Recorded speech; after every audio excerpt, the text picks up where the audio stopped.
कश्मीर का मामला या लाइन ऑफ कंट्रोल का मामला है वो मुतनाज़ है और बहुत पुराना है और वो मुतनाज़ आइंदा भी रहेगा जब तक कि इस मसले को इंटरनेशनली रिजॉल्व नहीं किया जाता और इसका कोई ऐसा सोल्यूशन नहीं मिल जाता जिस पे कश्मीरी, पाकिस्तानी और इंडियंस राजी हो जाएं। तो ये तो एक प्रॉब्लम रहेगा और वहां पे लाइन ऑफ कंट्रोल को वो हैसियत भी हासिल नहीं है जो बॉर्डर को हासिल है। अभी जो इत्तलात आ रही हैं कि लाइन ऑफ कंट्रोल पे बदतरीन शेलिंग हो रही है, गोलाबारी हो रही है और वहां पे जंगबंदी उस तरह से अमल दरामद नहीं हुआ जैसा कि बाकी पूरे पाकिस्तान में और इंडिया में हो गया है। बॉर्डर जो है वो थोड़ी देर गर्म हुआ था लेकिन बॉर्डर फिर खामोश हो गया और लाइन ऑफ कंट्रोल पे अभी तक सिचुएशन बदस्तूर वैसी है। वो भी आने वाले दिनों में सेटल हो जाएगी। 12 तारीख अच्छा। को ये मिलने जा रहे हैं, मिलेंगे, फ्लैग मीटिंग्स होंगी, एक दूसरे के साथ बातचीत करेंगे और फिर सब हंसी खुशी रहना शुरू हो जाएंगे, चीजें नॉर्मलाइज हो जाएंगी। सवाल ये पैदा होता है कि ये इंडिया ने क्या किया और फिर पाकिस्तान को क्या करना पड़ा। देखिए, इंडिया ने वही किया जो एक्सपेक्ट किया जा रहा था। इमरान खान साहब ने बहुत पहले ये बात कही थी कि ये वक्त जब बदलता जाएगा तो इंडिया कभी भी पाकिस्तान के ऊपर अटैक करने का बहाना बनाएगा और अटैक कर लेगा। वो ये ठीक सारी है। पिक्चर पहले खींच चुके थे, उनकी वीडियो आजकल बहुत वायरल है। तो वही हुआ, एक पहलगाम का इंसिडेंट हुआ, इंडिया ने पाकिस्तान पे इल्जाम लगाया। ऐसा तो नहीं है कि आपने मुंह से कह दिया और यहाँ पे सारे दहशतगर्द भी हैं, पाकिस्तान की रियासत भी कसूरवार है, यहाँ पे कोई जहादी तंजीमें या उलमा इकराम है, अगर कोई मदारस है, मसाजिद है, तो सारी कसूरवार हैं। तो आप कल को पाकिस्तान पे एटम बम मार के कह देंगे जनाब ये मुल्क की सारी फसाद का जड़ है। कल को तो आप ये भी बयानियां बना सकते हैं। तो इंटरनेशनली अभी तक भारत ने कोई भी ऐसी चीज पेश नहीं की जिससे वो साबित करे कि पहलगाम के इंसिडेंट में पाकिस्तान का हाथ है। पाकिस्तान ने रिस्पॉन्सिबिलिटी का सबूत दिया था लेकिन भारत ने बहुत धमकाया और बिलाखिर भारत ने फिर पाकिस्तान पे हमला कर दिया। हम्म। पहली मरतबा हमने ऐसा देखा कि अब तो हम इसको एक जंग ही कहेंगे, एक मुख्तसर जंग, छोटी सी एक लड़ाई, एक एक एक लड़ाई हुई है पाकिस्तान की जानिब से चंद घंटे और भारत की जानिब से को 3-4 दिन। तो हम इसको इस तरह की एक लड़ाई की सूरत में अब देखेंगे। बहुत फुल फ्लैज जंग तो ये नहीं थी जिसको आप ये कहते हैं कि फुल फ्लैज जंग लग गई है, सारे बॉर्डर खुल गए हैं, पानियों में जंग हो रही है, हवाओं में डॉग फाइट्स हो रही है, वो चीजें नहीं हुई।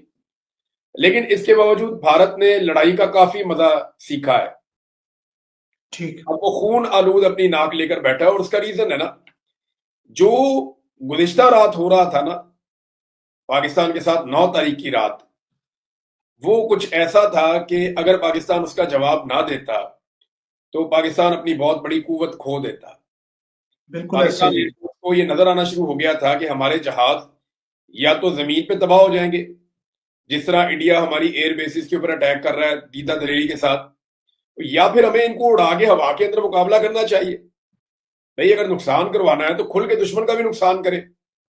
तो ये तकरीबन अपने डेथ वारंट पे दस्तखत करके ही निकले। उन्होंने कहा देखी जाएगी अब ऐसी तहसीन की।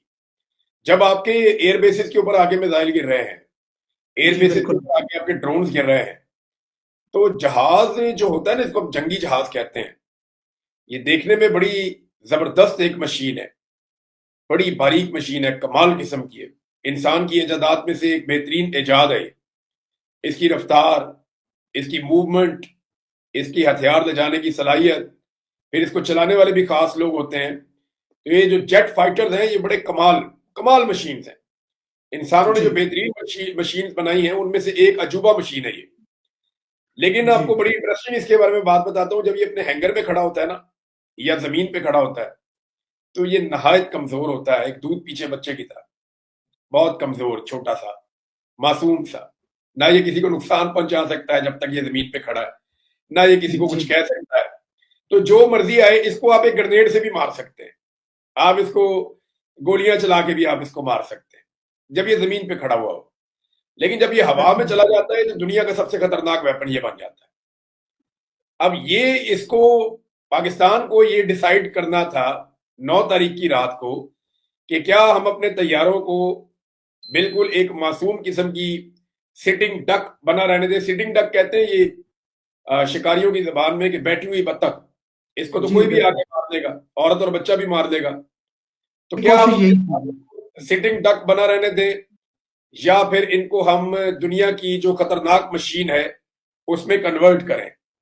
यही मशीन जो है वो ये चंद 100 फुट नीचे होती है तो कुछ और होती है, चंद 100 फुट ऊपर होती है तो कुछ और होती है। तो फिर फैसला ये किया कि इन्होंने वैसे भी हमारे ऊपर ये मुसल्लत तो कर दिया है, तो मजबूरन पाकिस्तान को वो बड़ा कदम उठाना पड़ा जिसके बारे में हम बहुत देर से बात कर रहे थे। और मैं, आप इस बात के गवाह हैं कि मैं पहले दिन से एक बात कह रहा था कि आप जंग का मैदान पाकिस्तान से निकाल के इंडिया में शिफ्ट कर दें।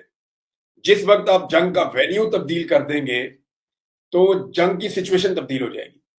पाकिस्तानियों ने ना जंग की हीट बहुत देखी है रजी भाई, हमने बहुत मार खाई हुई है, हमने लाशें उठाई हुई है, मैंने अपने हाथों से लाशें उठाई हुई है। तो हम जंग से उतने मुतासिर नहीं होते।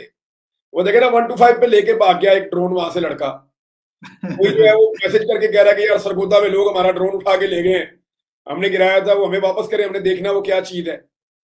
वो गांव से फुटेज आ रही है, वो ड्रोन को उल्टा पलटा के देख रहे हैं कि बनता कैसे है। या मिसाइल के पास लोग खड़े हुए हैं, मिसाइल लॉन्च करवा रहे हैं खुद अपनी निगरानी में, मिसाइल को उल्टा सीधा करके देख रहे हैं कि ये फटा के नहीं अभी।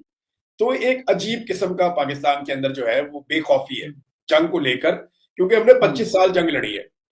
लेकिन मुझे बतौर सहाफी इस बात का बखूबी अंदाजा था कि ये बेखौफी इंडिया में नहीं है जी, क्योंकि उन्होंने कोई जंग ऐसी लड़ी नहीं बड़े लंबे अरसे से।